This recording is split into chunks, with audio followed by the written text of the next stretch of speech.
I'll give you a quick shot on the agenda.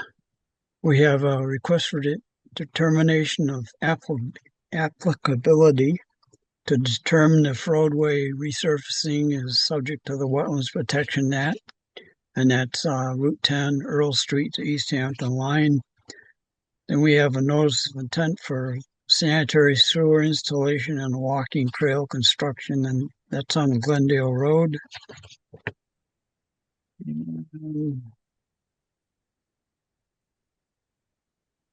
A request for a certificate of compliance on Industrial Drive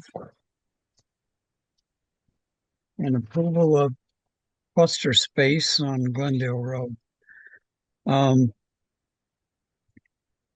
Now is the time of the meeting that if the public has anything that they would like to comment on that's not on the agenda that I just went over, um, speak up now. If you've got a complaint or you saw somebody running a bulldozer through a wetlands, now's the time to say something to us. If not, we'll go to the first item on the agenda, which is the request for determination of applicability to determine if roadway resurfacing is subject to the Wetlands Protection Act. This is by Mass DOT, Route 10, Earl Street to East Hampton line. Mason, I think we And, might have a public comment. Sorry, we have a oh, raised hand. I didn't see a raised hand. I'm sorry. Okay, speak whoever raised their hand. Can you hear me okay? Yes. So it is something that's on the agenda for tonight that I would like to speak about. Is now the time for that? No, well, when we open the hearing for that particular item, that will be the time when you can speak. Okay. I'm sorry about that. Okay, that's all right. Thank you. Yep. Okay, who's here for Mass DOT? Hi, that's me, Maxfield Faniff. Can you hear me okay? Yep. Okay, sounds good. Yeah, I'm just here for that RDA on Route 10 in East Hampton, or sorry, from East Hampton up to Earl Street in Northampton. I have a quick little presentation. If I could get permission to share. If not, I'm here for any questions too. That's fine. Hang on 1 second. Let me just make you a co-host. Sweet.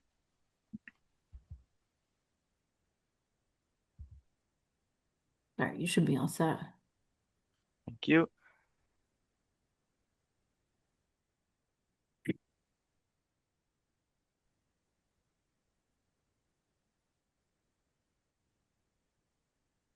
All right. Can you see that? Yep.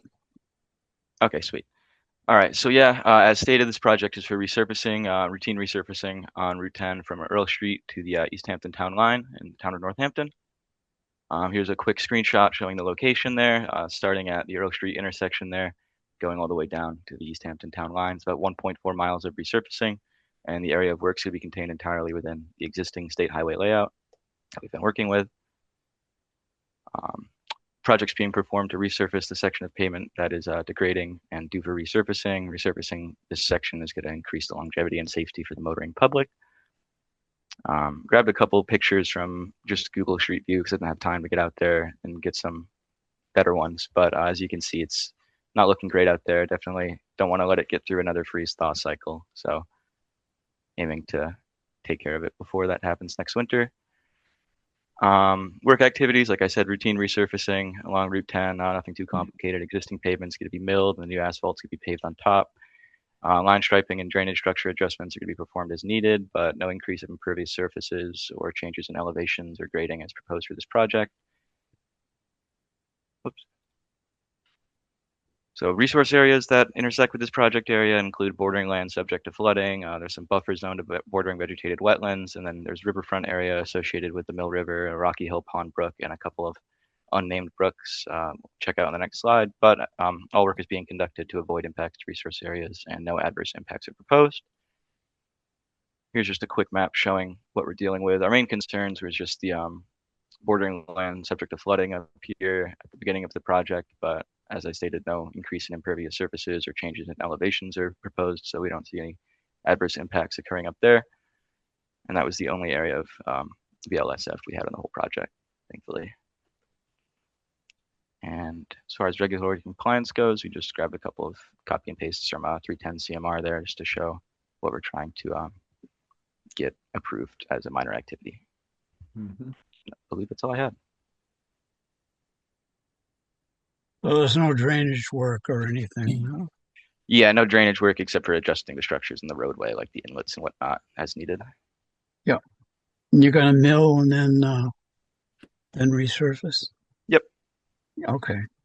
I'm not entirely sure on the exact depth of the milling, but it won't be anything beyond routine. What's the closest that the road comes to wetlands, bordering vegetative wetlands area? It's definitely pretty close within the buffer zone. I don't have an exact measurement, but we could take a look on Mass Mapper if you want. Sure.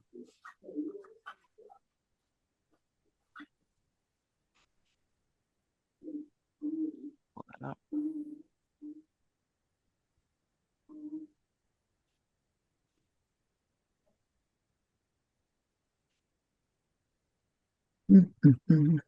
Any questions or comments from the commission?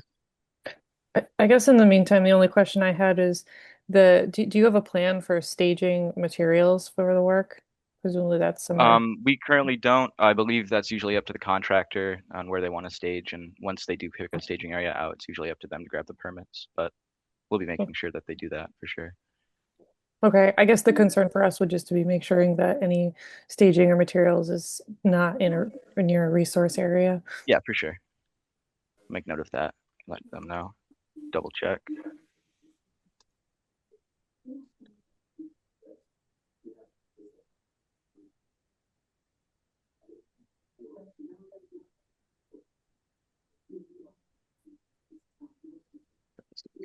Using the project I had there. But yeah, we do have some bordering vegetated wetlands, like right up against the roadway here is pretty close. If the layer will decide to load, that's probably a couple dozen feet if I had to guess. Can you show us that? Mouse would work. Yeah, what are you doing to protect that more vulnerable area? Well, I mean, we don't see much impacts from routine resurfacing, but I believe there is like some erosion sediment controls included as a contingency item to be used as needed.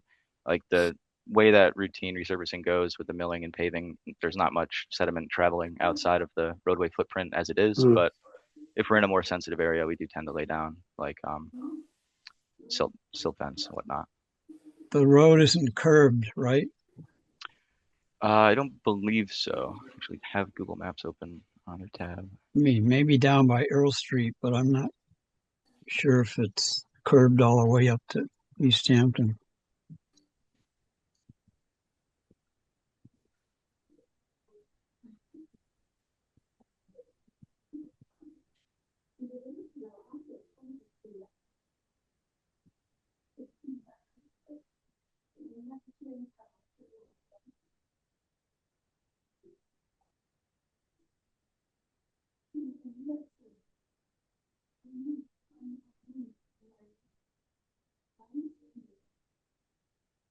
Yeah, I'm actually not sure on the curbing. My Google Maps it's not loading there.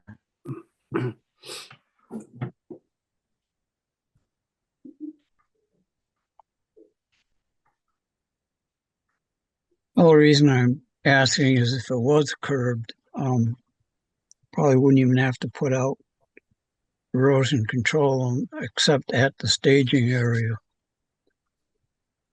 But, Yeah, that makes sense. Yeah. Got in the street. There's some slight curving over there by the street intersection. Having trouble hearing you. Actually up by there, I believe. Oh, it's still in measure mode.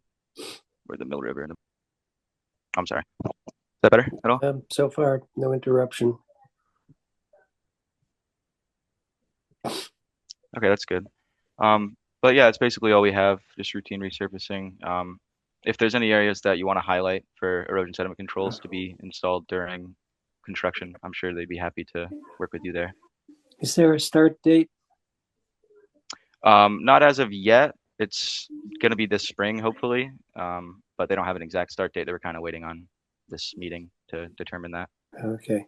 I understand that paving can't really be done until it's a sustained daily temperature of 55 degrees or higher. Mhm. Yeah, okay. So yeah, it probably won't be for a couple months. Oh, it was 67 today out in Florence. Beautiful out today. I have no other questions, Mason. Okay. Any questions from the public?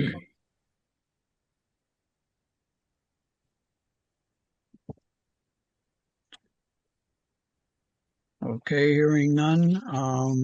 The commission feels has enough information. Like someone to close the hearing. Uh, this is a determination, so you don't need to. Oh, close I'm it. sorry. You can move right to the findings. I'd move that we make a negative determination since this is a minor activity, checking box 5 as exempt. I'll second that. All those in favor? Roll call vote. Paul, Yes. Downey, Yes. Beth, Yes. and Mason. Yes. All right, unanimous. Thank you.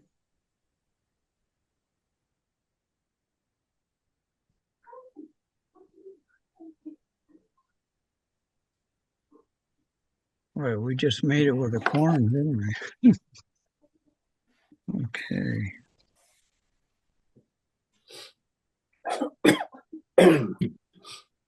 Okay, thank you. All right, thank you. Next item is the notice of intent for sanitary sewer installation and walking trail construction. This is through Sovereign Builders on Glendale Road. And who's here for that? That would be me, David Cameron, Fleetwood Environmental Solutions, LLC. I'm also here from the public to respond to this. Okay. I am as well.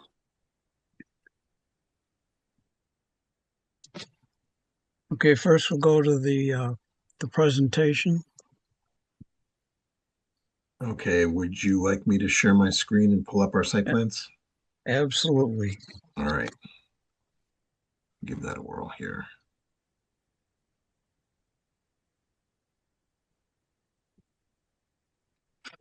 Okay, can everybody see that? Mm-hmm. Okay. Yep. So this is a proposed project off of Glendale Road. We were in front of the commission last year with an ANRAD, and we received an ORAD that confirmed the resource area boundaries for all sorts of things, including bank, mean annual high water line, bordering vegetated wetlands. This is the site location. This is the existing parcel, which is an open sand and gravel pit, former sand and gravel pit. It's not active anymore. You can see these steep slopes along the southeastern side. That marks the edge of the existing gravel pit, and everything this way is forested, but all this is open sand and gravel operation, devoid of woody vegetation.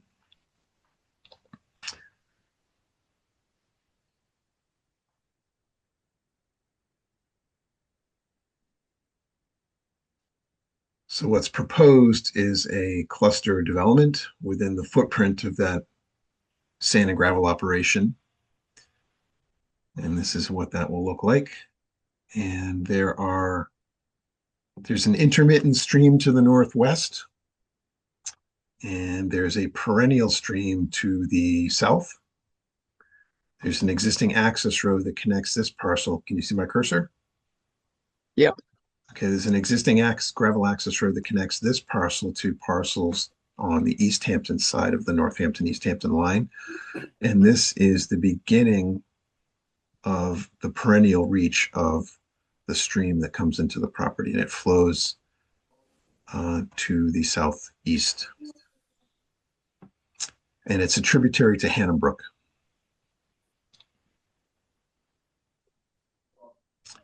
So what's proposed that is within the commission's jurisdiction are a couple of things. One is a sewer, pressure sewer that will be constructed within the footprint of this existing access road that goes from Northampton to East Hampton and ultimately to the publicly owned treatment works in East Hampton. And a tiny bit of grading associated with this infiltration, stormwater infiltration basin, and a tiny bit of grading associated with this rain garden and this rain garden. And other than those items, the only other thing that's proposed within the commission's jurisdiction is a proposed unpaved pedestrian walking path to be open to the public, which is on a separate plan, actually, that we submitted subsequent to the set of plans that I can pull up afterwards. We received the file number notification from Mass DEP, and I had originally identified this the sewer line that was going through this existing access road as a limited project for septic systems, but I was corrected by DEP, and they said that because the only resource area affected here is a riverfront area, that's actually an exempt activity under the Massachusetts Wetlands Protection Act. Per 310 CMR 10.586C, which says on-site sewage disposal systems. Oh, is it C or? Yeah, C. And then it continues on from there. So we originally cited it as a limited project, and we quantified the impacts. There's, I think, roughly 374,000 square feet of riverfront area on the parcel, and the proposed alterations, again, within that existing access road were 6,000 or 7,000 square feet, so it's tiny in comparison.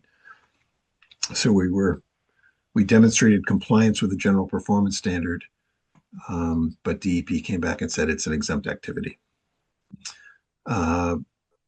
The grading that's associated with the rain garden here, and the infiltration basin here is also an exempt activity, as I outlined in the narrative of the NOI, as long as there's not another practicable alternative to site those things farther away from the riverfront area.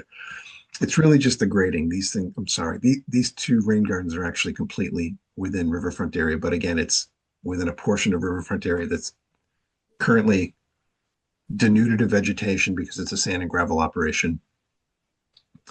And the only alteration within riverfront area associated with this infiltration basin is just some minor grading. So the riverfront area regulations allow for not counting alterations associated with stormwater features as actual impacts, as long as there's not another practicable place to put these things. And given the grades of this site and gravity, you want to push stormwater from here into this direction. That's why they were cited here. No trees will need to be cut to do this work. There's still a forested riparian corridor between these features and the tributary to Hannah Brook.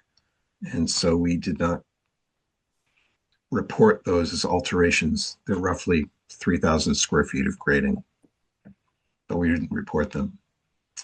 And if you bear with me, I will pull up the hiking trail alignment. Actually, before I take this set of plans down, I probably should ask if there are any questions. Yeah. Um,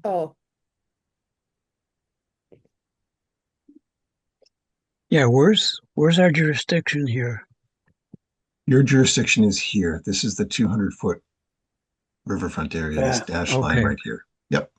So all the development, the road, the housing, all the utilities except for this one sewer line here is completely out of the commission's jurisdiction. So again, the only items within the commission's jurisdiction is the sewer line, this rain garden, and a tiny bit of grading associated with this infiltration basin. Okay. Thank you. You're welcome. So you can remove trees that are 4 inches in diameter or less and leave the larger trees? I don't think there are any trees proposed to be removed at all Oh, for okay. this. Yeah, Right. this is all within the footprint of the existing sand and gravel operation. And is there a filing fee for the 2 bridges? There are no bridges proposed at this point. So there was some back and forth between my client and the conservation agent and the city planner, and the previous hiking trail alignment that was proposed has been changed. Yes. Okay. Yeah, and I'll pull up the separate plan that shows the new one. Okay. So those proposed bridges for the previous hiking trail, those are off the table. They don't exist anymore. Before we get to the trail part, I was curious a little bit more about the spacing between the sewer line and the culvert. Can you just explain that? The culvert for this, yeah. Yep, I can actually pull up a plan and show you that. There's a detail for that. It's this one. Let me blow it up a little bit.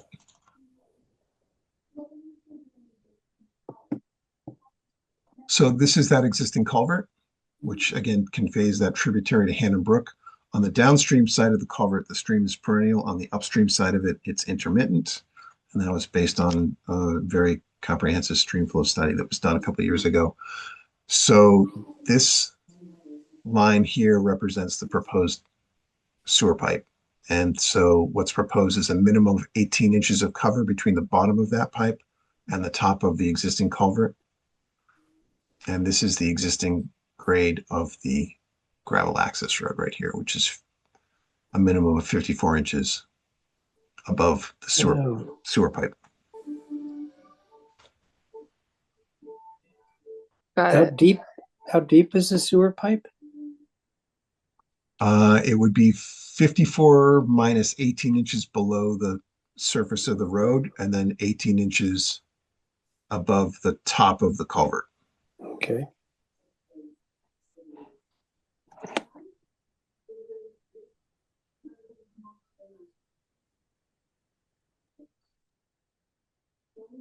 Okay.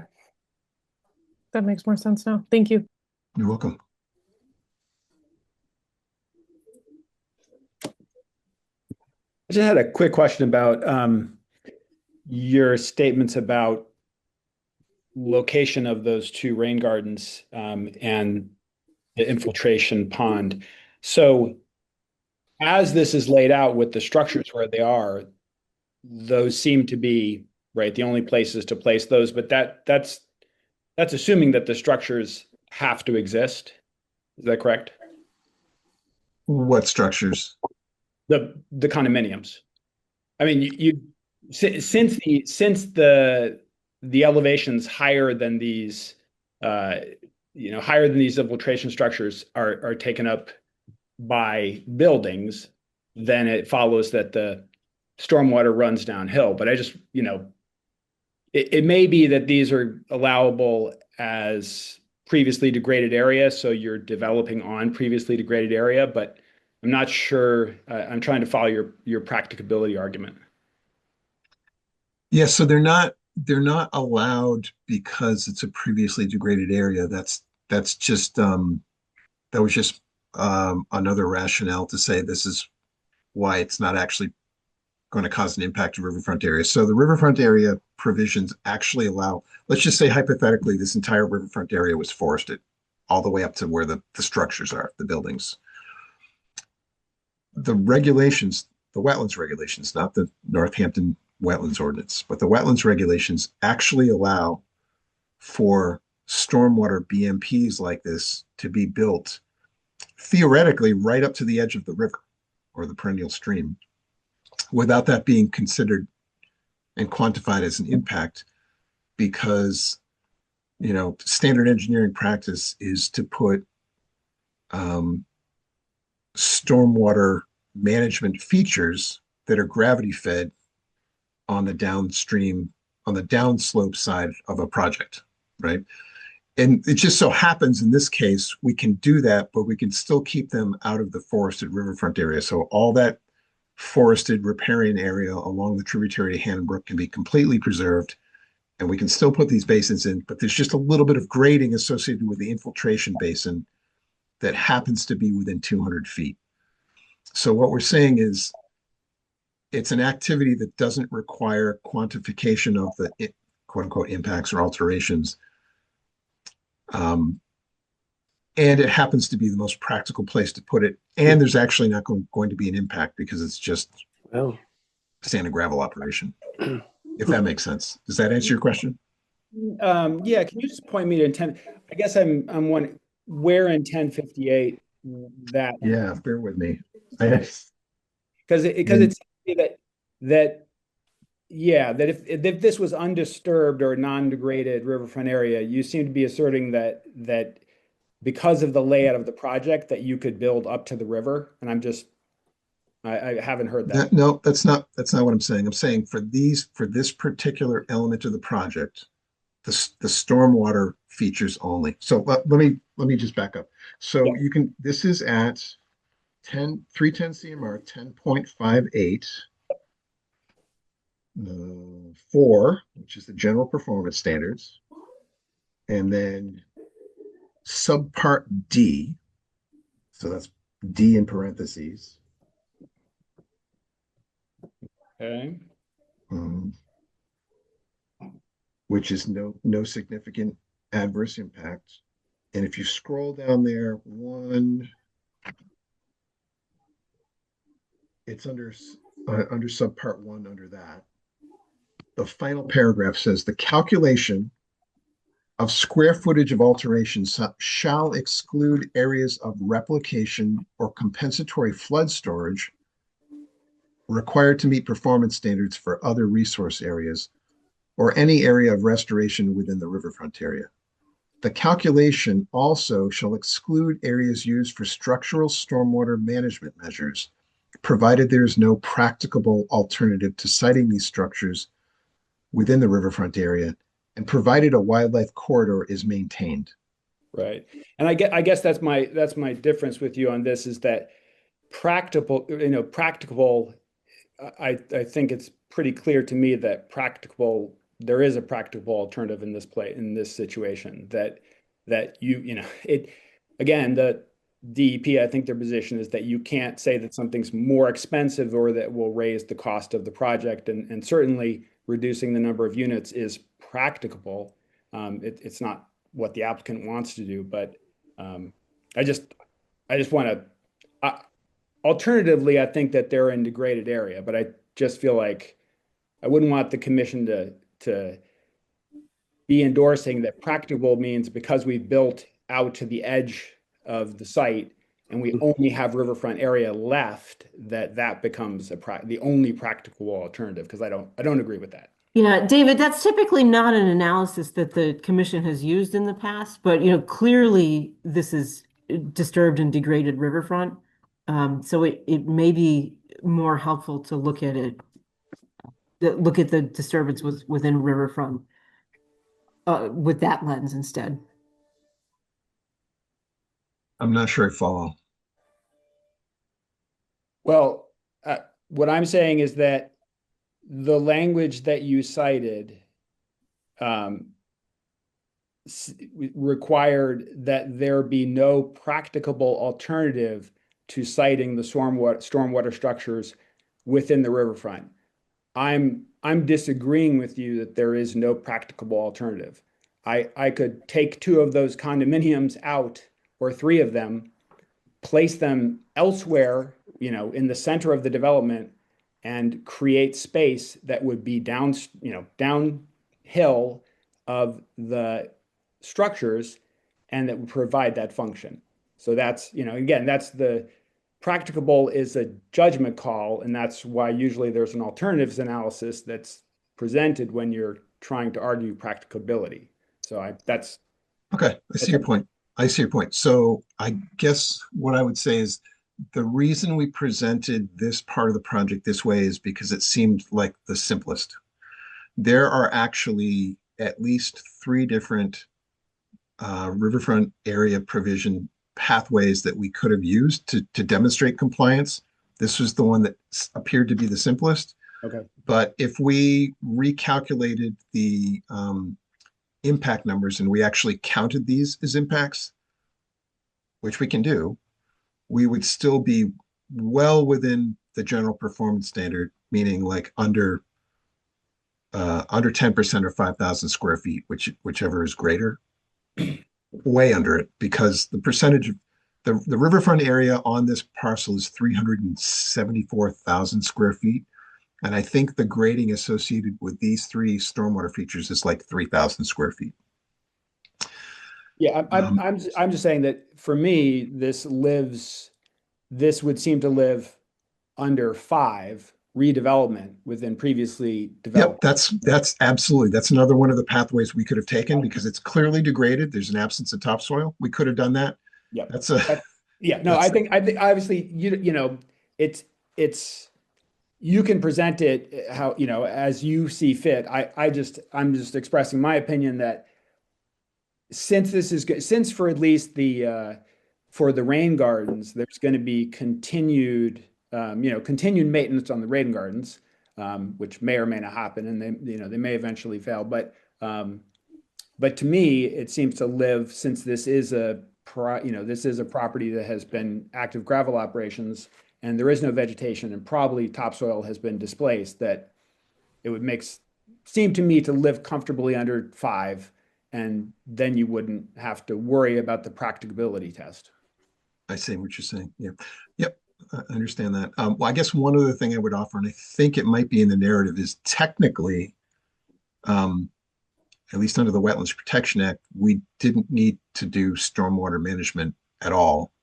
That may be a requirement by the city planning board. I'm not involved with those deliberations, but because there's not a point source of discharge actually proposed within the commission's jurisdiction, we didn't technically have to do stormwater management at all. We did it just, I think there were probably other city requirements, but it's just a prudent standard engineering practice to do anyway. So what currently exists out there is no formal stormwater management at all. It's just a gigantic sand and gravel area that's got really no formal protective measures to mitigate anything going to that tributary to Hannibrook right now. And despite the fact that there's a proposed development here, it actually offers an opportunity to actually create some stormwater management where none currently exists. So I would just offer that as well.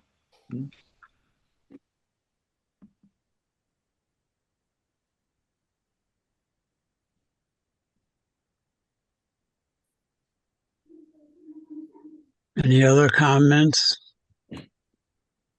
or issues? Yeah, I have a. Yes. Are you taking questions from the public or? Not yet. Not yet. All right. Get to you though. Seems like Um, there's several public commenters who would like to talk about the piece here before we move on to the walkway.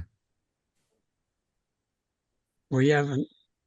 The standard procedure is to hear the whole presentation from the representative for the project, then take questions. And the commissioners can ask questions as they see fit. And then when that's done, we go to the public and get their questions. So we're not leaving you out, but we're going to get to you a little bit later. Thank you. Okay. Are there any other comments or questions from the commission or staff?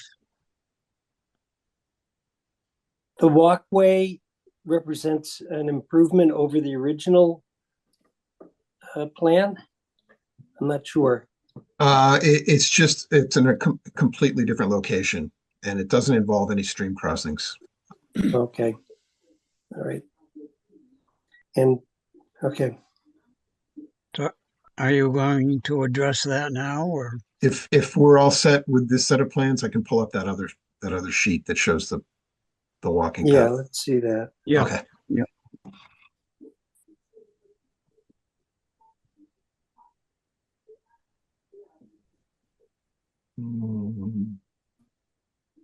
Where is it? Bear with me.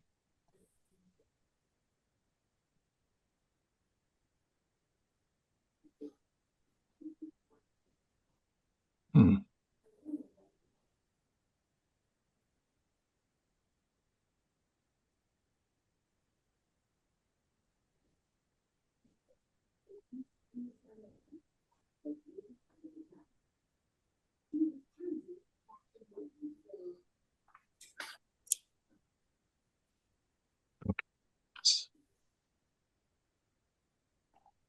So what's proposed, and this was based on input from the city planner as well, is a parking area in this red. Everybody can see this, correct? Yep. Mhm. Okay. A parking area in this rectangular area here, and this green line represents the proposed walking path. So it'll come down here, go around the back of that infiltration basin, back here, and then it will follow the existing access road across the stream over to the East Hampton side.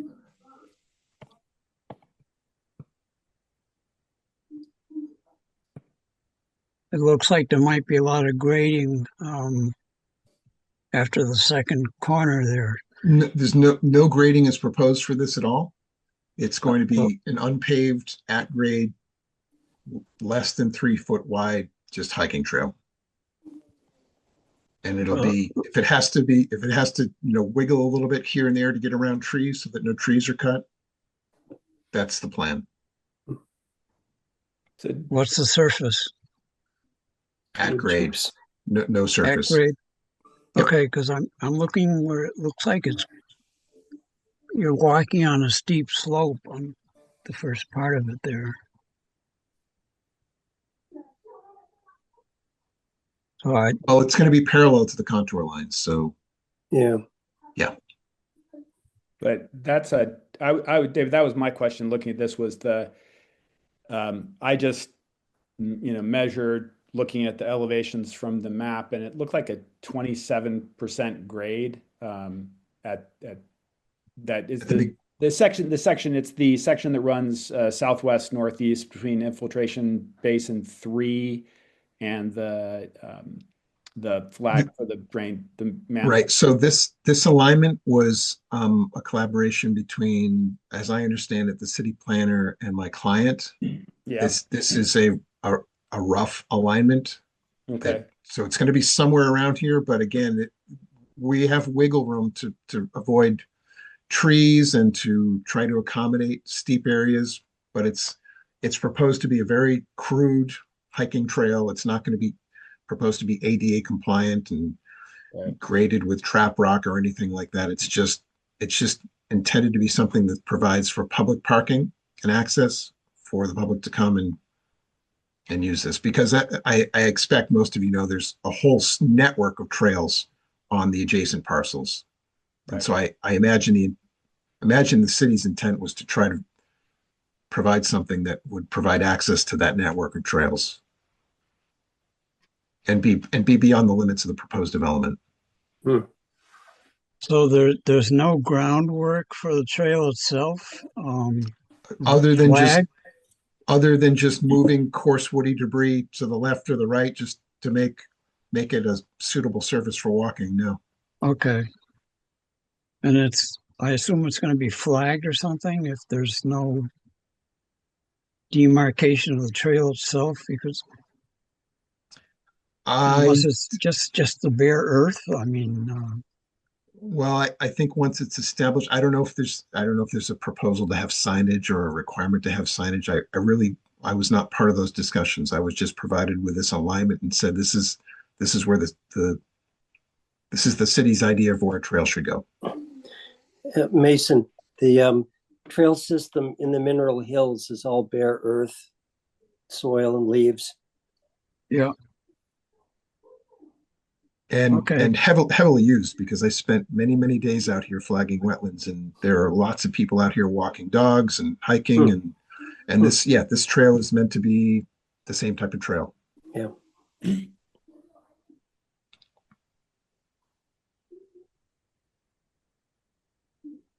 Okay. I don't have any further questions. I don't either. Okay. I'll open it up to the public, but please confine your questions to wetlands issue. That's our jurisdiction. We don't care what color the proposed units are going to be or what they're made out of. We can only address wetlands issues. So I guess, Kelly, you want to start us off? Sure. Thanks for taking my question. I live on Pine Hill Road, which abuts this whole development, proposed development.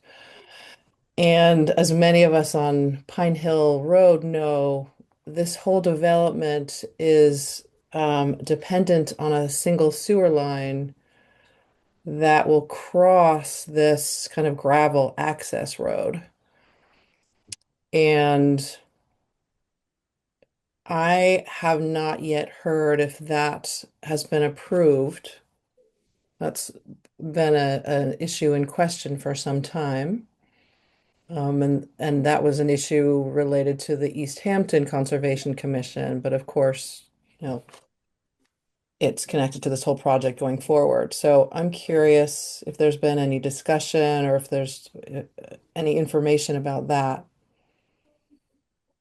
Approved by whom? The East Hampton Conservation Commission was looking at that issue, the viability of the sewer line coming through. The sewer line is going to go exactly across, like where that green arrow is pointing. The proposed sewer line was Right. going to go straight through there. Right. So no part of the proposed sewer line is actually going to be within the East Hampton Conservation Commission's jurisdiction. So has that been approved? It doesn't need approval from the Conservation Commission, at least in East Hampton, because the Conservation Commission in East Hampton approved the boundaries on the East Hampton side of this project, like the Northampton Conservation Commission approved the wetland boundaries on the Northampton side. We did that last year. And the project was designed to avoid having any alterations within the East Hampton Conservation Commission's jurisdiction on the East Hampton side of the project.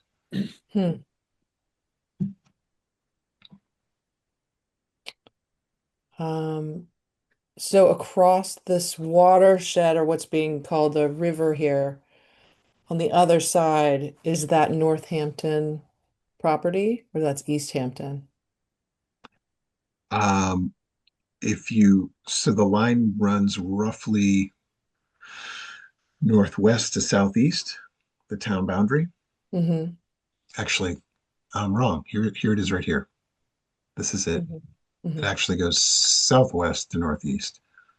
But again, none of the proposed, so the 200-foot riverfront area, I think, is here. And East Hampton doesn't start till somewhere down in here.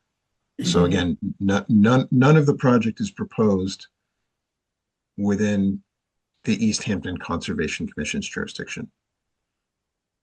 Got it. Okay. Can I ask one more quick question? Sure. I'm curious about how, so I'm noticing, or I heard that the river that is there the river that was determined perennial on one side of the gravel access road. That, so it's determined to be perennial on one side, and intermittent on the other side. That's Right, correct. it's But perennial on the eastern side.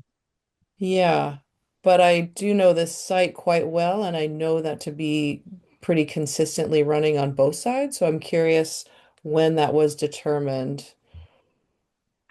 Um, I believe the bulk of the stream flow monitoring happened in 2024. I did it. Mhm, So I installed 4 stream gauges in that tributary to Hannum Brook, starting way upstream of what you can see on this site plan, and then going downstream of mhm, that access road and culvert. mhm, And we were out there, I think, virtually every single week for several months in a non-drought period, meaning we did the monitoring in a period that there was not a declared drought in the mhm, Commonwealth. mhm, And we submitted a stream flow monitoring report to the Northampton Conservation Commission last year with our abbreviated notice of resource area delineation with photographic documentation and stream gauge tables documenting that the stream upstream of the access road dried out for at least 4 days within a consecutive 12-month period. Um, and my belief is the reason it's perennial on the downstream side of that access road is because there's another culvert, the origin of which nobody knows, including the previous owner of these parcels, mhm.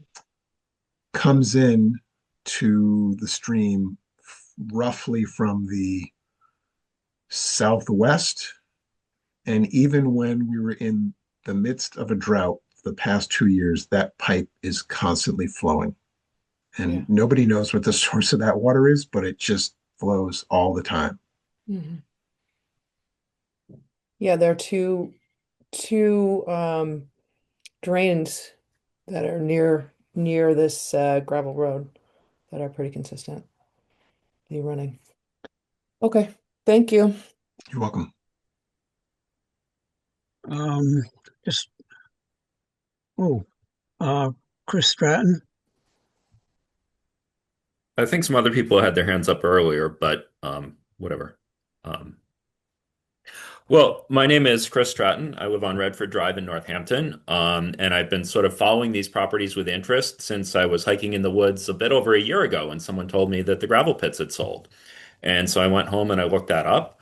Um, and since then, I decided to run for office and am now the city councilor for this corner of Northampton. So, both the abutters and the future residents of these units will be my constituents. Mostly wanted to talk about the precise routing of the walking trail. As many people know, the city has conservation land to the north. The other side of a private parcel is purchasing a bunch of land to the west.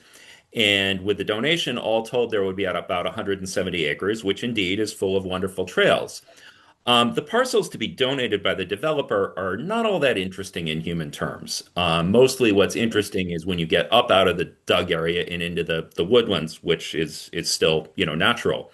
Though I do think there was some interest in the sort of sandy outwash area from Laurie Sanders. But from a human perspective, mostly what's interesting here is the connection. And particularly because we've never actually had formal access into this conserved area from the Glendale roadside. There's really only been good access from 66 and from Drury. There was supposed to be access up at the Habitat for Humanity houses, but the path ended up running right through the settling pond for the driveway. So that's not really a viable entrance. So, um, the proposal to have access here was good. The original idea to route the access at the top of the hill on the water supply line, that was not really a very good routing. It was a terribly unsafe entrance from the road, and it was going to make a very rugged trail. So I went in and I talked with Carolyn Mish, and she said, yes, that's not a good place for the trail. And the response was to run it around the south here. That is substantially better. It's not perfect. Some of my concerns are, again, that it doesn't sort of get built right on the shoulder of the settling pond and kind of falling into the pond and not be a valid route. So that would be the infiltration basin 3, and then I think the 2 rain gardens further west. Also, just the grade and the ruggedness of the path. These condos themselves are very clearly targeted towards an older population who I think are going to enjoy walking. And unfortunately, the official path enters off the driveway way out at the east and then skirts all the way around the south of the units. I think it's very clear that a desire path will develop between units 10 and 11 in the southwest, where there's a little wider spacing. That's where the sewer line runs through. And I think it's inevitable that at least people in the development will be walking there because it's a much gentler route and more direct to get to the gravel road and then out to the nice woods that are really, the part the city's going to purchase, not the donation part. So I just really want to express a concern that the path be routed and laid out as gently and as invitingly as possible, particularly if the desire is going to try to be to keep people on the official path and off of a desire path that goes more directly between units 10 and 11. I know some other people are going to raise some other concerns about the project. I'm going to be bringing some concerns at the planning board hearing later tonight that have more to do with the road. But in terms of the actual items before you, mostly it's the precise routing of that trail so that it becomes a good route that leverages, what we're going to end up with is an overall 170 conserved acres. And unfortunately, there's a development going in on East Hampton off of Loudfield Road that comes within like 150 feet of the city line. And unfortunately, they're not building a path there, which is really regretful because if they were, then East Hampton could have our trails and not only our sewage. But that's not you guys, that's them. So, yeah, I think that was pretty much my comment for tonight. Thank you. Seth Hardwood. Yeah, thank you. I got to say that stings, particularly as an East Hamptoner, to know that we're getting your sewage for this proposal, and that's one of the issues that I have with it. I don't understand how that happened. My sense of that, I live right near that gravel access road, and I've never actually known it to be considered a gravel access road before. It looks more like someone's driveway, and I don't know of people using it publicly. I feel like when we saw the earlier plans that the gentleman was showing, there was some indication of what we see below the East Hampton line. Also, we were told in a prior meeting with Sovereign Builders that the sewage line was going to go in a completely different direction through one of our neighbors' backyards and onto our street. So I'd like to really be able to see some sense about where that sewage line is going. And this is news to me that it's going in there. What's on the other side of where that thing is going into the gravel road? What's it emptying out into? And I'd like to see I'm not sure I understand the question. Yeah. Well, first of all, I'd like to see, there's one of the pictures that I think is relevant that you sort of breezed past when you were doing your screen share that I'd like to look at if that's possible. I just want to be clear too that the Conservation Commission's hearing is only able to focus on those elements that are in jurisdictional resource areas. So where exactly the sewer connects to the East Hampton sewer or those types of details aren't under the jurisdiction of the commission. Okay.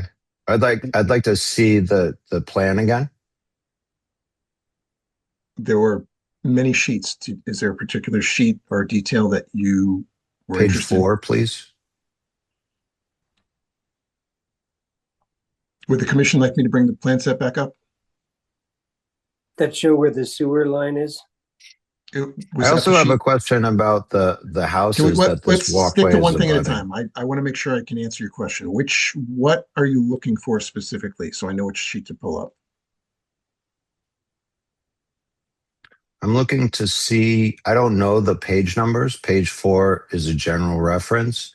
I would like to see a couple of the pages that you breezed past when you were showing this earlier. So I'm just asking to pull up the plan in general. Are you generally focusing on the sewer line itself? I think, I'm guessing that's what he's asking Well, it's about, about the but sewer line, but we were told earlier that the sewer line was going in a different direction. And so I'd like to be able to see where this is going in terms of the neighbors who are abutting this. Okay, so this, if this this, might be a more appropriate question to the planning board. yeah, I only have sheets for Northampton, so I don't have any I sheets literally showing. saw the neighborhood, the street that I live on one of your sheets, and I would just like to see Oh, that part. maybe the index sheet. Let me see. Hang on. Jim, do you have anything to add here? Unless this involves a wetland issue. I'm just I think waiting it my does. turn, Seth. I'm waiting Okay. my turn. Thanks, Jim. My understanding from our previous discussion was that there is a wetland issue that is on the other side of the walking path, and that's what I'm trying to address. Did you indicate you live in East Hampton? Correct. Okay, I'm looking through all the plan sheets now just so I can make sure I'm able to pull up. I don't see David, anything David, in I East see, Hampton. Oh, I see, see. Okay. I see C12 looks like it's Yeah. farther Yep. zoomed out. Okay. Let me pull that up then. Sorry, I don't have it in front of me, so I'm just Yeah, going I off of see. what I I saw see you what you're. scroll I see through. what you're talking about.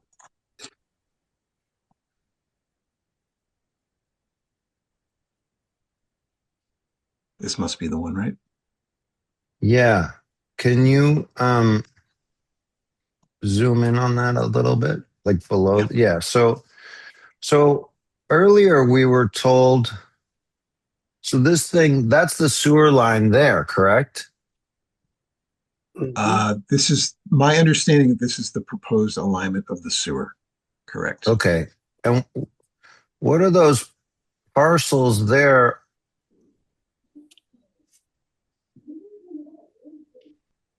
Are these, so at the bottom of this, are those parcels along there that have the straight lines? Those are households, correct? Seth, they are, but just to be clear, that's It's East not Hampton. under the Northampton Conservation Commission's jurisdictions. That's the something city of East Hampton. We can't address that. Well, okay, but I just want to finish up. I don't agree that that's a gravel road. I'm good, but I think it's part of the Well, commission's if job this to helps, be. because I'm happy to answer this if this helps. There's a Yeah. gravel road. This is the gravel road right here. Okay. And then it comes into the gravel pit and heads off in this direction. I don't think anyone's professing that there's no existing gravel road here that I know of. And I don't think we were presenting that. Does that You're saying there is no existing gravel road? there's an existing gravel road on the Northampton side that comes across the stream. This is where that culvert is, where we showed the 18 inches of cover. Yeah. And then once you get through the tree line, it heads this way.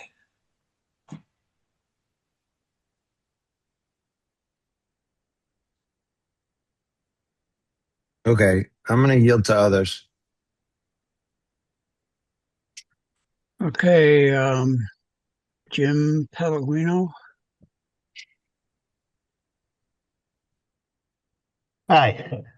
So I also live on Pine Hill Road, and I guess I guess I have a clarifying question on how this is coordinated among the commissions between two different towns to assure that this development, which is a single development, harmoniously meets the needs of all the commissions involved as well as the two towns. And so if I understand correctly, you guys tell me if I'm wrong, you need to determine whether the sanitary discharge is going to be appropriate because the housing is on the Northampton side.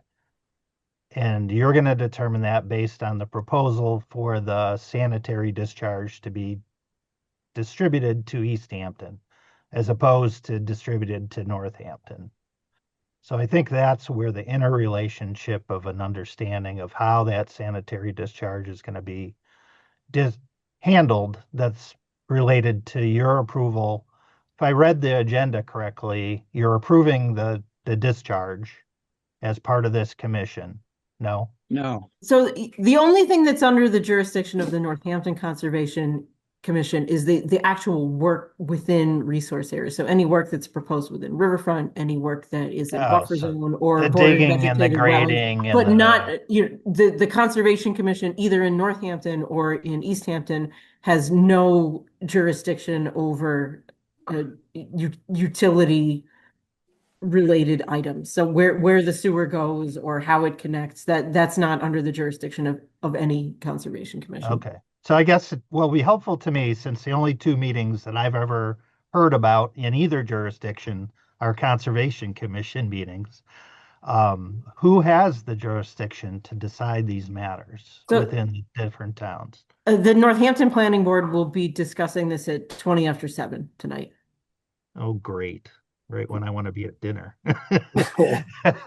And who would have the jurisdiction, do you know, in East Hampton about the attaching of the sewer to? That would be the East Hampton Planning Board. Does the planning board get involved, or is it just solely an approval by the sewer? There's no way that the commission can speak to who has No, I know. authority I'm in another asking jurisdiction. because we don't know. Oh, okay.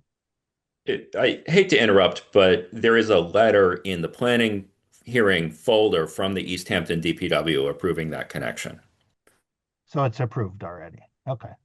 Yeah, I have not been able to access the documents. I went to the public document repository, and I was unable to find the project folder. So my apologies. Is anyone able to provide the Zoom link for that planning commission if you have it? All right. That's all the questions I have. Thank you very much. Yep. Thank you. Have a good one. All Northampton agendas are available on the city calendar. Thanks. Okay. Who is speaking? Just so if I have a follow-up, is that Sarah or? There's Sarah. Yeah. Okay. Thank you. Okay. Bye. Okay. Kane Korchuk. Do you have questions? Apparently not. Alex Bowman?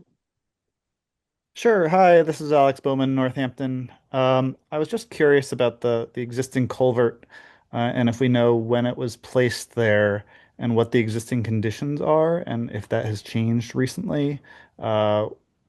As I understand it, it was a gravel pit access road, so it was probably rudimentarily placed. So just trying to understand if that's the appropriate crossing and also the appropriate base for a sewer line crossing. I know this stream does have hundreds of acres of watershed upstream from it. And is that the appropriate just what is the status of this culvert? And I know it says it's HDPE and it's 24 inches. HDPE came in the 80s. The Water Protection Act came before that. So was this put in with regulations or without? Thanks.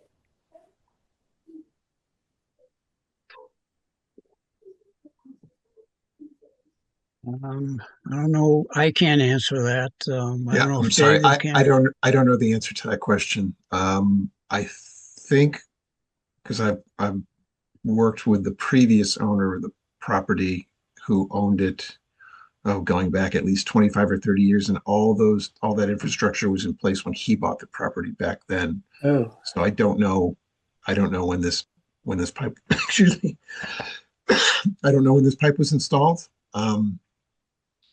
But since I can't really speak to whether or not it's quote unquote appropriate, like appropriately sized. But because no work is proposed on that pipe, it's not proposed to be replaced or repaired or changed in any way. There's nothing compelling this particular project to do anything with it. It's evidently perfectly functional as is. But this is essentially an embankment blocking the river, right? I'm not The sure I sewer line follow. the sewer line is going through an embankment, right? That is above the culvert. The culvert is at this elevation of the stream bed. The access road is fill cover that's on top of that pipe, and the sewer line is going to be above the pipe within that fill. Okay. So I guess what happens when it floods? When what floods? Hannum Brook. And it's blocked by, the potentially undersized culvert. Well, I've spent I don't know how many hours out at that site over the last 2 or 3 years, including immediately after huge rain events, and I've never seen any flooding at all. I've never seen any overtopping of the road. I don't think I've even seen that culvert completely full ever. So that's just based on my anecdotal And this isn't observations of the Hannum Brook. site. This is not Hannum Brook itself. It's just a It's a tributary tributary. Yeah. to Hannum Brook. Oh, I sorry, it was on maps. It says Hannum Brook, so that's Yeah, that's a good point. There are conflicting maps. Some of them name this as Hannum Brook, and some of them show Hannum Brook on the opposite side of Glendale Road, and no one can quite agree. But I don't know how much time you've spent at this site, but the reach of the stream upstream of this culvert, 90% of the time is a trickle. It's about an inch deep. Yeah. Just for everyone's Okay. I dropped the link to the planning board meeting in the chat. So if anyone is curious as to the planning board meeting, the Zoom link is what I believe is the Zoom link from their agenda is in the chat now. So you can thank you. Good follow move. that. You can follow that at 7 p.m. for the exciting conclusion to Thank you. Okay, Kane Korchuk. Yes, thank you. I'm sorry I wasn't available when you first called on me, but it says public comment on the agenda as the first item. So I was prepared to give my public comment at the beginning of the meeting where it's listed on the agenda. And I'm a single parent driving my kids around. So I was driving and unable to release the hand. So I apologize. With that said, I would like to give my public comment. Go ahead. Good evening, and thank you for the opportunity to speak tonight. My name is Carrie Nikorchuk, and I reside at 343 Glendale Road in Florence. The plans that I have seen today do not show my home, but it is approximately 200 feet from the proposed walking trail and within a few hundred feet of the stormwater basin and stream crossing. I support the city's goal of expanding open space and creating a connected and accessible trail network. However, I am concerned that this particular proposal may not be appropriate for this location, given both the environmental sensitivity of the area and its proximity to existing homes, which has not been discussed at all tonight. This site is a former gravel pit, and that raises additional concerns. Previously excavated and backfilled areas can have highly variable and unpredictable soil conditions. Because of that, I believe this site requires a higher level of scrutiny than a typical project, not lower, as it appears that this one has been able to do, assuming we know what's under the ground. In those conditions, stormwater behavior can be more difficult to predict, and I'm concerned about how the proposed stormwater basin will function and whether there could be impacts to the nearby stream. I want to be sure that these site conditions are being fully taken into account and not treated as if this were a standard undisturbed site. I am particularly concerned about the proposed sewer line crossing of the stream. Given the variable soil conditions, there is a risk of settlement or movement over time, which could affect the integrity of the sewer line. In a stream crossing, that raises concerns about long-term failure or leakage into a sensitive resource area. In addition, the proposed walking trail is extremely close to my home. and is likely to see frequent use, including significant dog traffic. Increased foot traffic and pet activity can lead to soil compaction, vegetation loss, and degradation of the natural buffer zone. Dog waste can also affect water quality in nearby wetlands and stream through runoff. Any proposed lighting, that was going to be a question, whether there is proposed lighting on the trail. I would expect that there would be. So if there is lighting, the artificial lighting near wetlands can disrupt wildlife and change the character of the area. I would strongly urge the commission to reconsider or strictly limit lighting in this location, again, if there is to be lighting. I also want to raise concerns about how this trail would actually be accessed. It appears that most people would need to drive to reach it, using a road and driveway that are already constrained. That raises questions about whether this trail is truly accessible and usable in the way the city's plan envisions. I know that this is not the planning board and we're not discussing the traffic. However, I think you need to take that in consideration if you're expecting the public to be able to use this trail. With a tiny parking lot, is that going to hold all of the cars for people that are wanting to access the new dog park that didn't go in on another part of Glendale Road? I also want to acknowledge that the project includes preserved open space and wetlands, which I understand can be seen as a benefit. However, I would ask the commission to ensure that those benefits do not outweigh a full and careful evaluation of the environmental impacts. I also noticed in the materials that the construction of the walking trail is listed as said. There was a lot of confusion to me when I looked at the plan, this plan, and then the old plan. The old plan, as discussed in the last planning board meeting, discussed the trail being built by someone late to be named later, so to speak. Now this new walking trail is being proposed, again, which is within 200 feet of my front door. Also, it was noted tonight that there is no woods. The proposed walking trail, if I understand correctly, and I'm not an engineer, so please excuse me if I have it wrong, but you guys are talking about like basically an open area. It is all woods in between my home and the open area that you're discussing putting the condos. There is a good sized mound on one part, but in between that is forest. It's all trees. And one of the very first things that David said is that this is not a woody area. That's absolutely incorrect. Mr. Solera has already illegally, in my opinion, removed over 100 trees to put in a driveway that he didn't have a permit for. So we're also talking about giving a permit to someone who cut the curb to Glendale Road without a permit. No city department has given authorization that I can find anywhere for that to happen. The only permit that Mr. Solera had was a driveway permit in September that expired in October. So we're talking about putting in a walking trail accessible to the public that's supposed to be a benefit to the public. There's little place to park, and the trail, is it going to connect to anything? I mean, what is the real benefit of this trail? And I would suspect that it could be located in another location to not disturb residents who already live here. A trail that is not safely or practically accessible and that introduces additional impacts in a sensitive area may not deliver the benefit it is intended to provide. So if you're going to sign off on allowing this plan for the trail, are you signing off that the access to that trail is that may not be your jurisdiction? I don't know, and you'll tell me if it's not, but accessing that trail should be part of your consideration. And accessing that trail by Glendale Road is completely unsafe.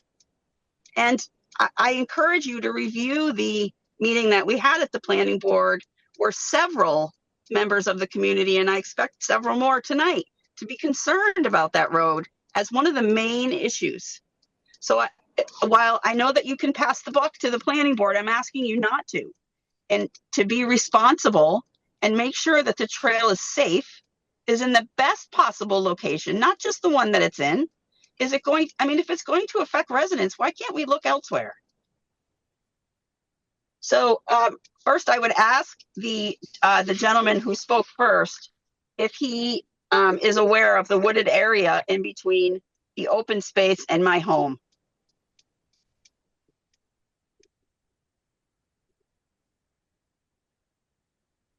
Are you addressing the commission? I'm sorry, could I address David and ask that question? You can ask through the commission. Okay, so my question is that, oh shoot, now I lost my train of thought. Sorry. I asked the question and then I forgot it. Seems like a pretty innocuous trail. It's only 3 feet wide and it's in and around trees. It's in and around trees. Have you ever accessed that area? It's not in or around trees, sir. It's forest. Well, and there's a large hill there also. Right. They weren't going to take any major trees down, is what I was saying. They've already taken 100 without permit. So I don't trust what they're saying is what I'm trying to tell you. That is complete forest and there's no walking between the trees.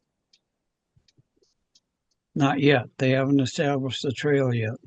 Well, but they said they weren't going to take any trees out. That was an affirmative statement David made to you tonight.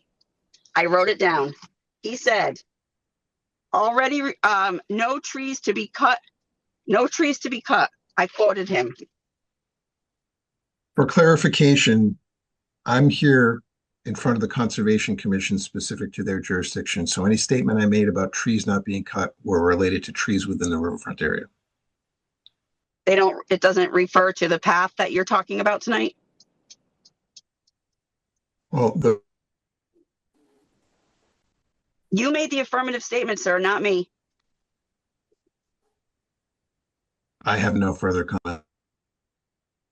Interesting.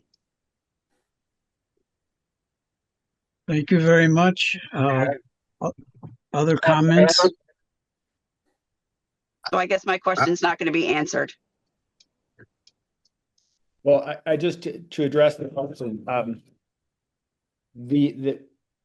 one of the difficulties here is that the commission, in terms of determining the commission's responsibility and action power, is that the commission, in terms of the order of conditions that the applicant is asking for tonight, the conditions are to be set on anything impacting a resource area. So I don't know if you have the diagram of the footpath in front of you, but there's a portion of the footpath that runs inside what we consider our jurisdictional area, which is the riverfront.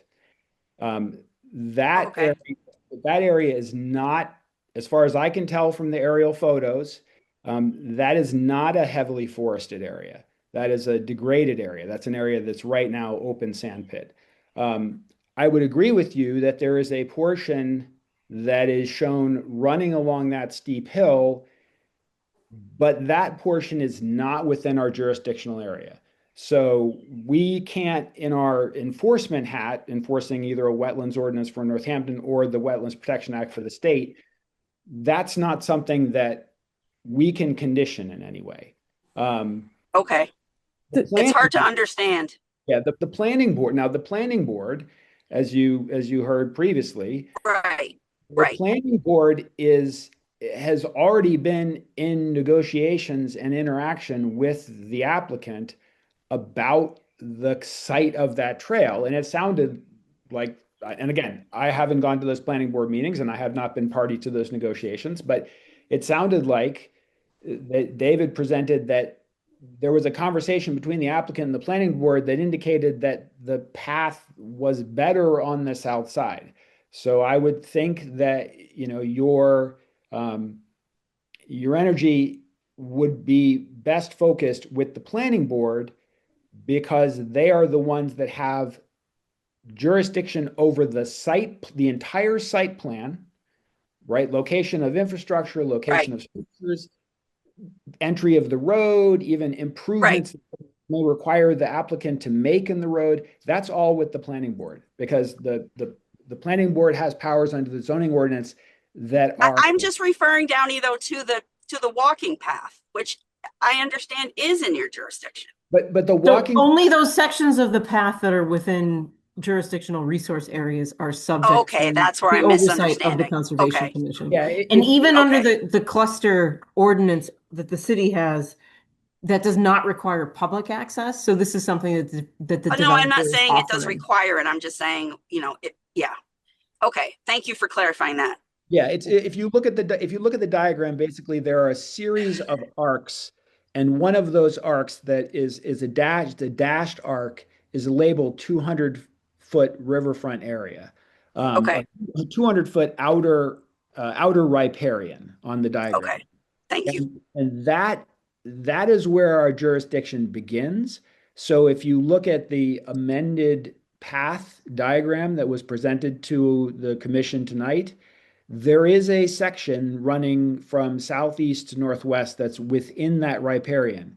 That's the section that is not going to require any cutting of trees, that's not going to require any grading. Okay, The part that is outside of those arcs is something that, it's the landowner.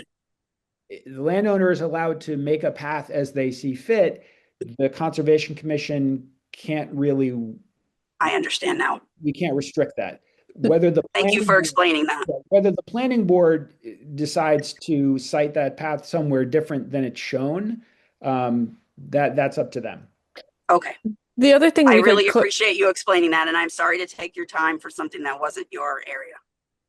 well, I think the other thing that we can clarify from the comments is I don't think there's plan for lighting along the path. Is that correct? That helps. Right. That helps with that Yeah. answer. That's helpful. Thank you. Yeah, Okay. I don't know of any trail in the city that it has has lighting. unless- No. I think there was proposed lighting for the other trail, and so that's where my confusion comes in. So I apologize. I would also add that the parking spaces on Sylvester Road and at the terminus of Turkey Hill Road to gain access to the Mineral Hills, which are used heavily, it's small. Each of the lots is small, but has provided plenty of access for vehicles. Yeah, okay. Thank you for that. Appreciate it. Thank you for your question. I appreciate your time. Okay. Can I ask a quick question? Mm-hmm. I thought that the speaker made a really good point about questioning the quality of the land and it being degraded as a gravel pit and the need for more study in terms of what this would do to groundwater and the degradation of the building projects and the potential for danger in the sewer pipe. Is that within the commission's jurisdiction and something that the commission can respond to? Only if it's in the resource area. It's outside of it. Right. So it's But not. if there's this whole wetland like right beneath it, and that's where I guess I don't understand. Well, the pipe crossing, I mean, the sewer is going to cross over an existing culvert. That's about as close to the wetlands as you can get. But it's all, it's got plenty of depth from the road surface down and plenty of space from the culvert up. So it's a safe crossing of an existing culvert. It doesn't require the conservation to go crazy because unless it was putting in a brand new culvert, then it would be a completely different scenario. But it's an existing structure that's already there and they're using to get the sewer pipe across. And we don't have jurisdiction in the pipe, I don't think, because it's an existing facility. But that's about as close as we can get to the sanitary sewer situation. Okay, thank you. All right. Okay, I think that's everybody except owner. That's all it says on my screen is owner. I don't know who that is. I'm here for another agenda item. Okay. We ready Okay. for a motion? Yes, please. I move that we accept the plan as presented. We have to close first. Close the It's, first. well, it's, let's see, yes. So it's a notice of intent, so we should move. Yes, yes, please. Okay. So I'd move to close the hearing at this point. Okay. I'll I'll second it. Oh, okay. Right, so roll call on closing the hearing. Paul, Yes. Downey, Yes. Beth, Yes. and Mason, Yes. unanimous. Now, get into a order of conditions that I think you were heading for. Yeah.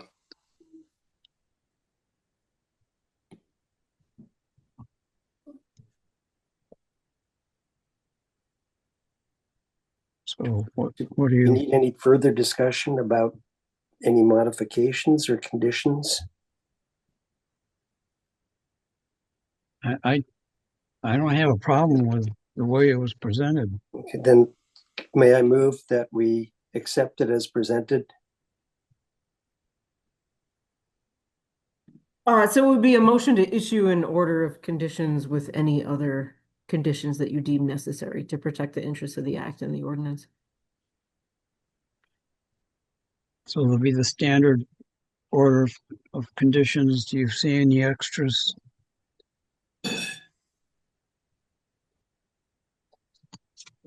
No? I guess I would say that since the path seems to be provisional at this point, that that the commission be informed of changes or deviations from the path as presented prior to construction, and that the commission also be notified of the final route of the path when construction has been completed. And you can have Makes it sense. flagged and we can walk it if you want.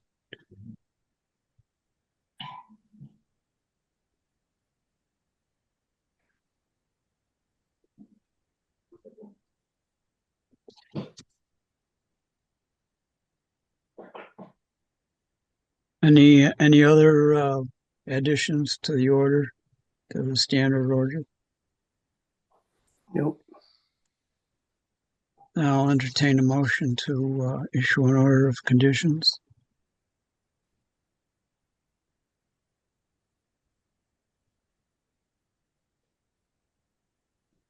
Sorry, are you looking for the order or the second? I missed it. Okay, but Mason, you're looking for the order, right? I'll make a motion to issue the order with those conditions. Thank you. Is there a second? I'll second it. Okay. All those in favor?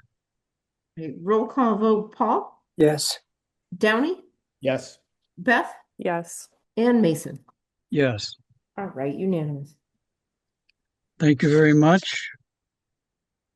Thank you, folks. And also special thank you to Sarah for being responsive to a barrage of questions and a lot of coordination that we needed to do to get this application in. So thank you, Sarah.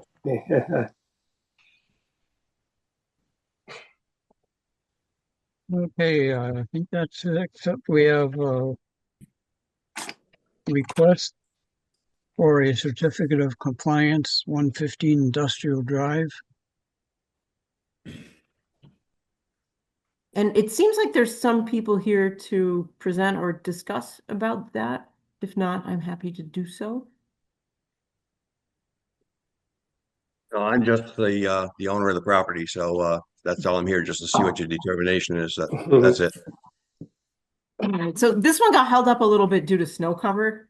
So the applicant submitted an as-built plan, but this involved some elevations of drainage structures and other things that we couldn't verify with the unanticipated snow cover that we typically don't have during a winter. Snow finally melted and I was able to go out, and it looked like everything was constructed and built according to the plans and the original order. I didn't have any particular concerns. It's always hard to evaluate these, 20 years down the road, but this one looked like it was done like it was supposed to be.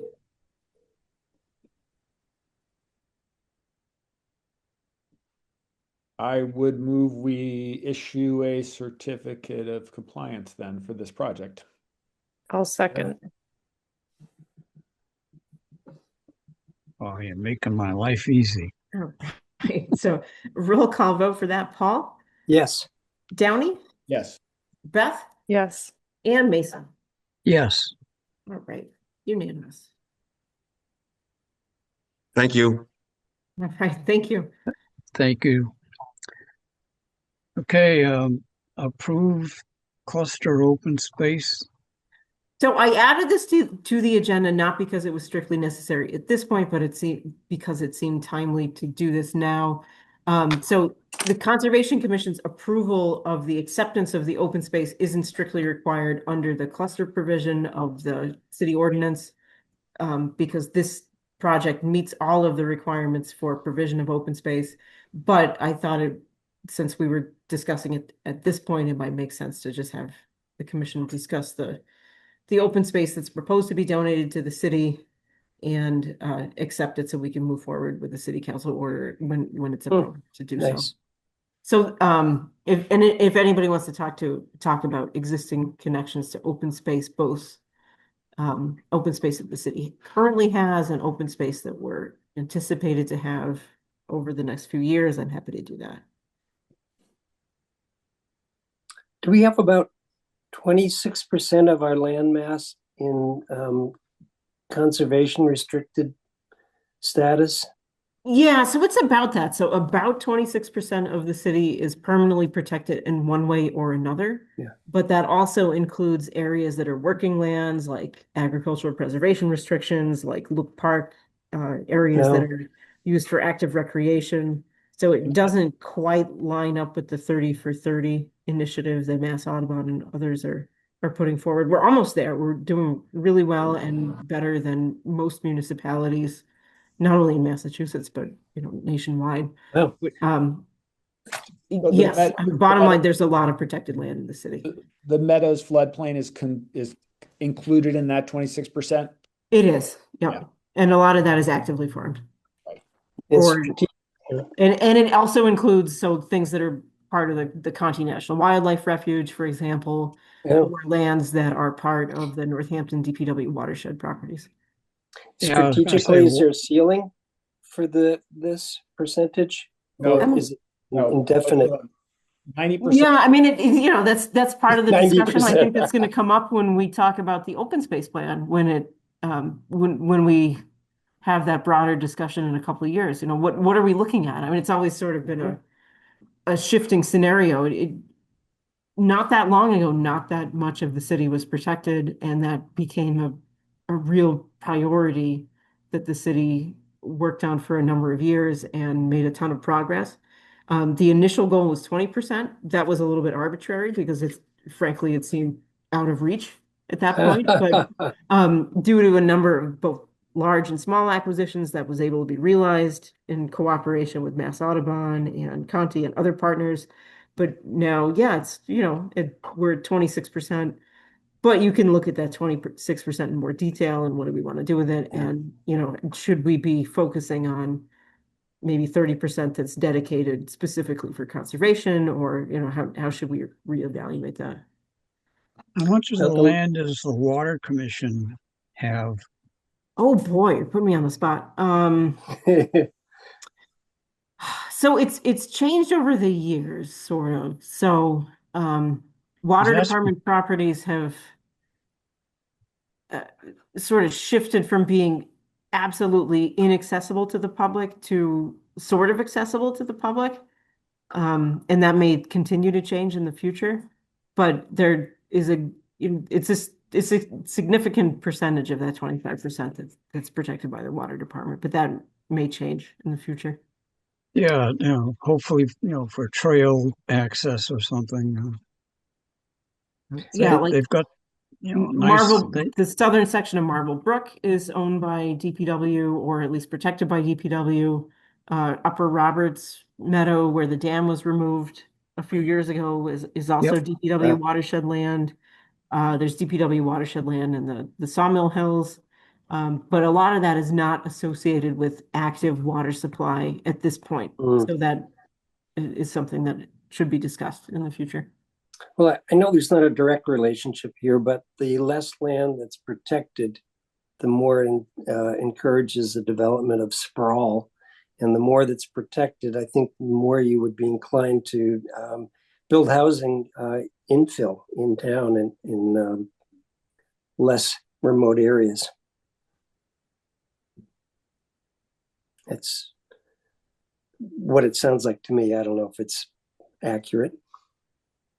Yeah, I mean, what the city has always hoped to do is encourage limited development, especially affordable housing development where it makes sense in accordance, in cooperation with protection of open spaces. Doesn't always make sense, but oftentimes it does. Like Pine Grove Golf Course is an example where we use some development of, I guess, higher end residential properties. But that allowed us to protect the rest of the former golf course. And because have they removed the culvert? Oh, that's next. That's a whole separate agenda item. Oh. Okay. Sir, can I haven't walked out there since we had the walk with the, showing the development there.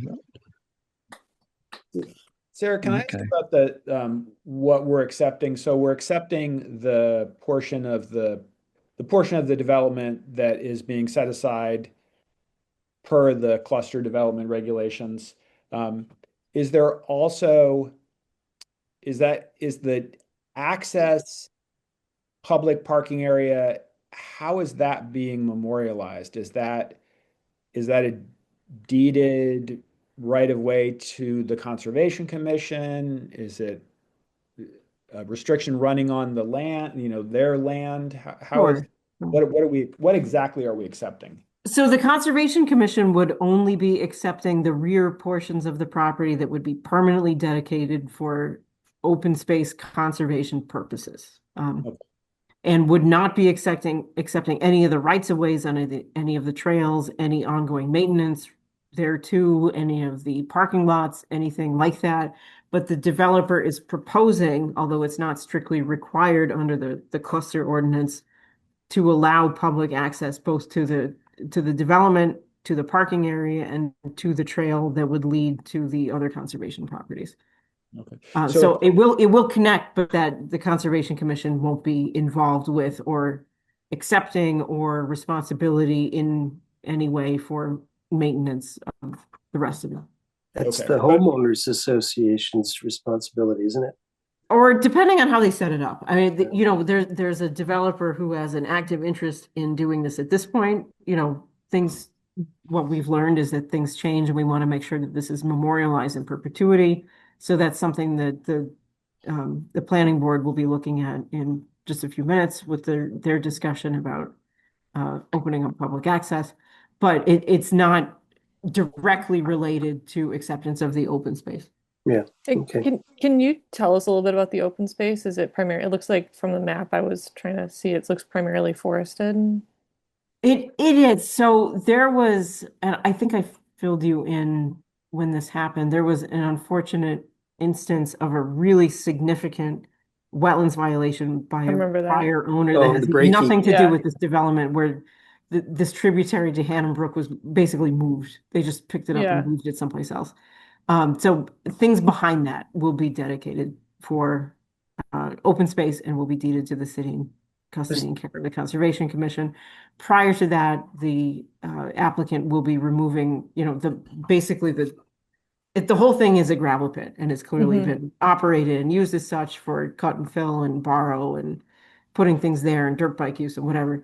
But the applicant is proposing to remove all of the fill piles that are there, things that we don't really want on a conservation property, so that we could use it for trail development or what have you moving forward. And it will connect also to the Crescione Clear Falls property that we received a land grant for just last year. Yeah. You were referring to the Breaky farm, right? Yeah, so all of this was previously owned by the Breaky family. Yeah. And they sold it to Sovereign Development, who has put this proposal forward. Got it.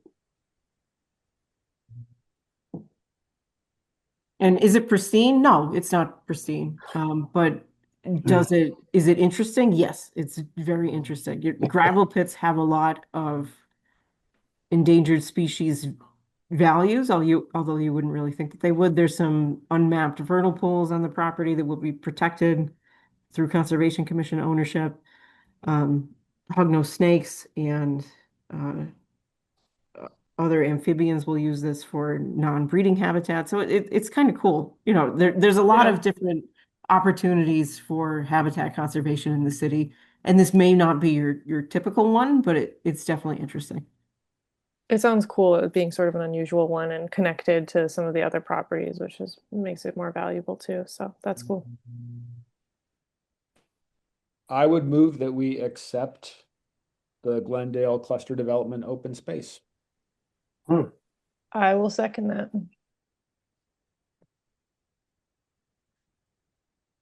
Right, so roll call vote on that. Paul? Yes. Downey? Yes. Beth? Yes. And Mason? Yes. All right, unanimous.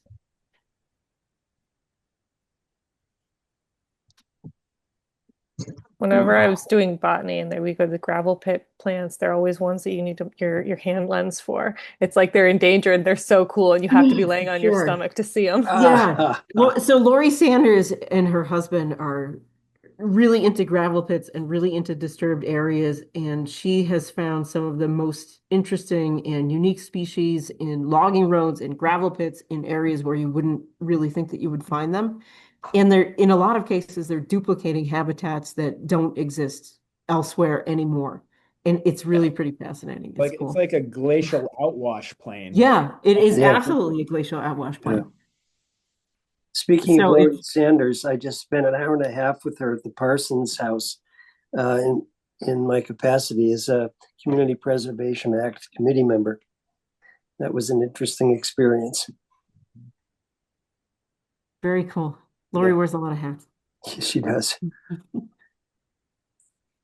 Yeah, when she did her rewrite, she added a lot of history to the various parcels that she didn't have in her first rediscovering. Yeah, I mean, we've tried to look more sort of holistically and, broad brush at a lot of our conservation areas. Like, we're not just looking specifically at a snapshot in time. This is the most pristine ecological area. Look at all these habitat values, but what human history does it tell? What natural history does it tell? What geological history does it tell? Yeah. And it's pretty interesting. Like this is the edge of Glacial Lake Hitchcock. That's pretty cool. Yeah. This was a historic mine, and it's directly related to its position in geologic time and history. And it's fascinating to step and look at it. Right. Yeah, and the end of my street where Brookwood Marsh is, it was the guy sold. It's a peat bog. He was selling peat to farmers to enrich their soils, I guess. Mr. Burt, right? Yeah, it was the farm was called the Muck Hole because of that reason, I guess. And you can see just going up in the end of the street and looking out there, you can see the bog entities starting to come back, where you can see the mat starting to form at the edge of the little water areas. So it's pretty cool. It's a pretty cool area. Oh, that's great. All right, and to the next agenda item, just some quick updates on the Boggy Meadow and Nashwauk Brook projects. So the city received a pretty substantial grant from the Division of Ecological Restoration last month. I don't know if any of you read about it in the Gazette, but Pine Grove, former golf course now known as Nashwauk Brook, is a DER priority project. So we're partnering with Mass Audubon and DER to do some really significant restoration at this site. And I think, as you all know, the culvert there failed due to a variety of issues. So that's the first thing that we'll be working on. So that will be done with city funding from the Stormwater Enterprise Fund. That work is going to be starting April 6th. So if any of you like to access Pine Grove, it will be unavailable for the most part during the daytime. Um, we're getting the word out there that it will be closed through June 30th while we're doing construction. But as long as you're able to walk into the site or park on the side of the road after hours, that's probably all right, as long as you're not messing with stuff. So we're going to pull out the culvert. We're going to put in a pedestrian bridge. We're going to create a parking lot on the Florence Road side of the project, and that's all going to be starting really quickly, augmented by DER funds and some city conservation funds. I don't know if any of you saw um, the article that Wayne Fiden, former planning director, had put in the Gazette, uh, maybe end of 2025, but talking about the conservation fund and what he was hoping to do by creating a consistent source of funding. So we're able to use some of that to augment the grant funding and really get a lot of work done. And we applied for a really significant state municipal vulnerability program grant for almost 3 million to complete the whole project. So that would put in some really like destination type ADA trails and other things and be able to remove the dam and really fully complete the restoration. So we're hoping to hear about that positively late summer.